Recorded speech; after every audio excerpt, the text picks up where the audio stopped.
Totalmente.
Doctor Luis Araujo, miembro delegado interno del Consejo Nacional de la Judicatura, con ciudadanos, con ciudadanas.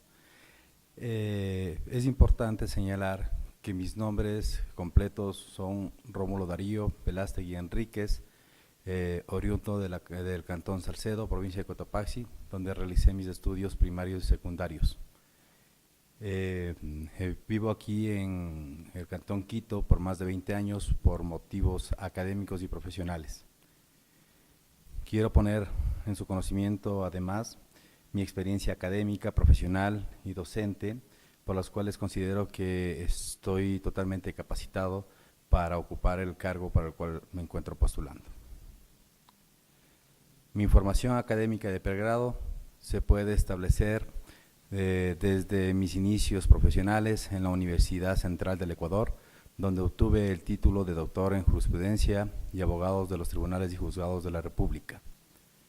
Posteriormente, mis estudios de posgrado los realicé en la Universidad Andina Simón Bolívar, donde obtuve un diplomado superior en Derecho, con mención en Derecho Tributario, y una maestría en Derecho, con mención en Derecho Tributario. En el ámbito profesional me he desempeñado varias funciones dentro de mi desempeño como abogado. He tenido la oportunidad de trabajar para el municipio del Distrito Metropolitano de Quito como jefe del área contenciosa tributaria, en donde he tenido la oportunidad de patrocinar múltiples juicios, un poco más de 1000 procesos, en donde he tenido la suerte de obtener fallos totalmente conscientes en beneficio de los ciudadanos. En el mismo contexto se ha podido establecer algunas jurisprudencias que han ayudado a aclarar definitivamente las posiciones dentro de la justicia, la adecuada interpretación de la ley como tal y obviamente el contexto en beneficio de todos los ciudadanos. Posteriormente fui jefe de rentas del municipio de Quito, asesor tributario de esta misma municipalidad y director financiero de rentas del municipio. Posteriormente fui asesor ministerial del ministro de Finanzas, coordinador general de la Agencia de Garantías ExaGD y coordinador general jurídico, también en la precisión de poder avanzar con mis conocimientos y ampliar obviamente mis conocimientos en derecho en temas inherentes a esta cartera de Estado. Posteriormente tuve la oportunidad de ser gerente jurídico de la empresa pública IHIP, en donde también tuve la oportunidad de explorar nuevos campos dentro del derecho para aportar y solventar las necesidades determinadas de la comunidad en el sentido académico y en la contratación pública. En lo posterior, he trabajado en el Ministerio de Relaciones Laborales como asesor del ministro, también como coordinador general jurídico, y he tenido la oportunidad de ser viceministro encargado. En los cargos desempeñados he tenido la oportunidad de estudiar y profundizar en el campo del derecho, y especialmente en analizar los preceptos constitucionales, en donde su único espíritu definitivamente es el precautelar los intereses de los ciudadanos y de las ciudadanas en cuanto a sus derechos. He tenido la oportunidad de estudiar y conocer a profundidad y aplicar mi profesión en el campo del derecho administrativo, derecho tributario, derecho financiero nacional, derecho financiero internacional, derecho económico, contratación pública y entre otras. Obviamente esto me ha fortalecido como profesional en el contexto de poder realizar adecuadamente mis funciones con honestidad, transparencia y obviamente con idoneidad para el beneficio de todos los ciudadanos. Con el afán de fortalecer mis conocimientos, siempre he sido amante de la cátedra universitaria. He tenido la oportunidad de la misma manera de ser docente en pregrado y en posgrado. En pregrado en la Universidad Iberoamericana del Ecuador, en las materias de Derecho Tributario, Derecho Municipal, Derecho Tributario Municipal y Práctica Tributaria. En la cátedra en posgrado, actualmente soy catedrático de la Universidad Andina Simón Bolívar en las materias de tributación seccional y la imposición de los gobiernos autónomos descentralizados. En lo que tiene que ver con la administración de la justicia en el Ecuador, es importante conocer que uno de los debates más profundos en el ámbito jurídico versa sobre la correcta aplicación de la justicia. Este debate definitivamente no es nuevo. Se establecen ya conceptos doctrinarios sobre los análisis de las concepciones de los griegos como Platón y Aristóteles, quienes coinciden que para que sea posible la vida de un hombre justo, de un verdadero filósofo, es necesario producir un reordenamiento de la forma dentro de la vida para establecer una comunidad llena de justicia.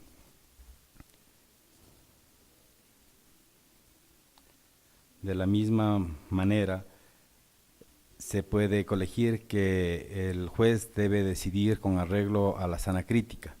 No es libre de razonar de manera discrecional o arbitraria, definitivamente. En este contexto es conveniente de establecer que la administración de la justicia en el Ecuador debe ser conducida de una manera adecuada, proba y en beneficio no particular, sino en beneficio de la comunidad y cada uno de los ciudadanos. Cada uno de nosotros como ciudadanos siempre estamos a la vanguardia de ver que nuestros derechos sean respetados y que de la misma manera la justicia sirva como instrumento propio para poder advertir que nosotros tenemos una seguridad jurídica. La justicia en el Ecuador, si bien es cierto, ha avanzado, ha dado pasos gigantescos dentro de nuestra justicia en base al sistema legal que estamos atravesando, pero cada vez podemos mejorar. La justicia tiene que ser transmitida y tiene que ser afianzada por un verdadero conocimiento en base a principios de legalidad, honestidad, transparencia y sobre todo equidad e imparcialidad dentro de la administración de justicia. En su momento, como lo refiere el profesor García de Enterría y Fernández, el actuar sustentado en la justicia posibilita garantizar el pleno ejercicio de los derechos humanos. Esto quiere decir que desde todo punto de vista, al tener nosotros una constitución garantista, y me refiero a garantista con el hecho de que está conservando, preservando y cuidando los derechos de cada uno de los ciudadanos, el juez tiene una misión bastante difícil, pero sin embargo que tiene que ser la más justa y la más correcta, en el hecho de establecer no un libre arbitrio dentro de la legislación y dentro de su administración de justicia, sino que definitivamente Este deberá establecer con justicia, con probidad, todo el contexto del orden legal para que, en respeto a las normas constitucionales, pueda reconocerse el derecho de cada uno de los ciudadanos. Es importante también señalar el derecho a la tutela judicial efectiva, que reconoce de manera sistémica, que se reconoce de manera sistémica en la actual Constitución, como por ejemplo lo dispuesto en el artículo número 1, en el numeral número 1 del artículo 11 de la Constitución de la República, que dispone: los derechos se podrán ejercer, promover y exigir de forma individual o colectiva ante las autoridades competentes. Estas autoridades garantizarán su cumplimiento. Este es en sí el causa la causa como tal para que una persona que tiene bajo su responsabilidad el administrar justicia lo haga de la mejor manera, en pro y en beneficio siempre del respeto de los derechos del ser humano.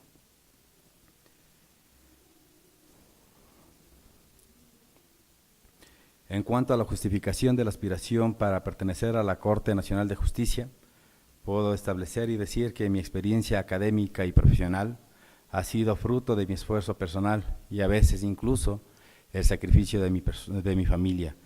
Además, la confianza de quienes han sabido depositar en mí todas las esperanzas para establecer un verdadero criterio y generar sistemas de justicia en donde definitivamente pueda resguardar los derechos de los ciudadanos. Esto obviamente se lo hará siempre dentro de los principios de la transparencia, de la honestidad y de la gran responsabilidad profesional que he sabido demostrar dentro de mi vida profesional y académica, como alumno y como docente en las universidades. Es efectivo también decir que la aplicación de la justicia de la manera expuesta a lo largo de esta presentación es la razón por la que quiero tener el honor de ser juez de la Corte Nacional de Justicia, considerando y admitiendo que esta no es una tarea fácil ni sencilla, pero sin embargo es un reto que quiero asumirlo con el propósito de aportar a la construcción de un nuevo sistema judicial en el Ecuador. Eso es todo, doctor.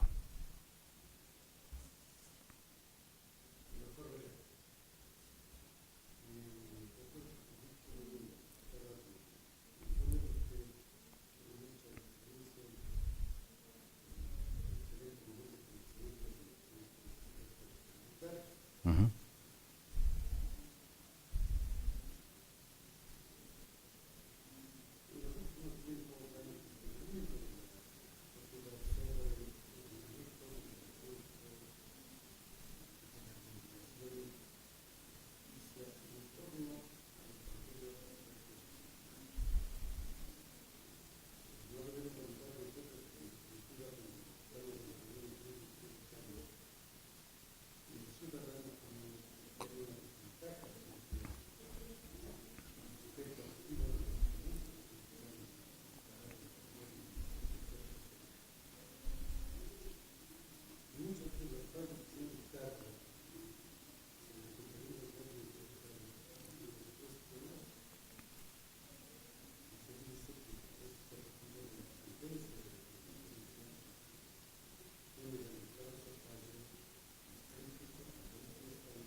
Doctor, primero haciendo un análisis breve dentro de lo que tiene que ver con la relación jurídica tributaria, se debe de advertir que existen varios componentes, entre esos el sujeto activo de la obligación tributaria, que siempre va a ser el Estado, el sujeto pasivo de la obligación de la obligación tributaria, que serán los contribuyentes o los responsables. En ese contexto considero primero que, si bien es cierto, el poder tiene el Estado tiene el poder como sujeto activo, no es menos cierto que el artículo 300 de la Constitución determina ciertos principios en donde se puede advertir que desde ningún punto de vista esta fuerza de Estado podrá ingerir en contra de uno de los sujetos. En este caso, la simplicidad administrativa, la igualdad, la generalidad, la proporcionalidad, la equidad. Eso advierte definitivamente que el hecho de que cada uno de los contribuyentes tenga el derecho de reclamar en cualquier momento valga la redundancia, sus derechos como contribuyente, no quiere decir que la administración tributaria siempre vaya a fallar en contra de él. Considero que la administración tributaria tiene, si bien es cierto, tiene la facultad resolutiva, la facultad sancionadora, pero el contribuyente también tiene todo el derecho siempre de advertir y de reclamar lo que considere que se encuentre injustamente determinado. En cuanto a la posibilidad que el contribuyente tiene, también hay que advertir que el contribuyente tiene derechos y obligaciones. Tiene derecho a reclamar, tiene derecho a pagar simplemente lo que generó como tributo, ni más ni menos. La equidad advierte de que todos los contribuyentes siempre tendrán que pagar y no podrán ser exigidos a pagar ni un centavo más ni un centavo menos.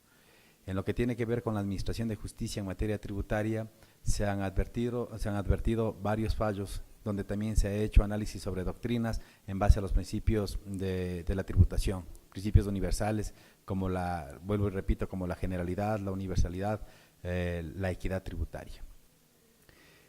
En el momento, respondiendo a su pregunta, doctor, en el momento que definitivamente yo estuviera frente a uno de estos casos, yo tengo que advertir primero que existe una independencia dentro de la tutela del Estado con la administración de justicia para que uno como juez pueda tener la conciencia más tranquila en base a un principio propio, intrínseco de la persona y más que todo de un profesional que tenga su sentido de honestidad y transparencia bien establecido. En ese contexto, lo único que se tendrá que hacer es revisar la Constitución, la ley, los fallos jurisprudenciales y la doctrina internacional, que es bastante amplia en materia tributaria.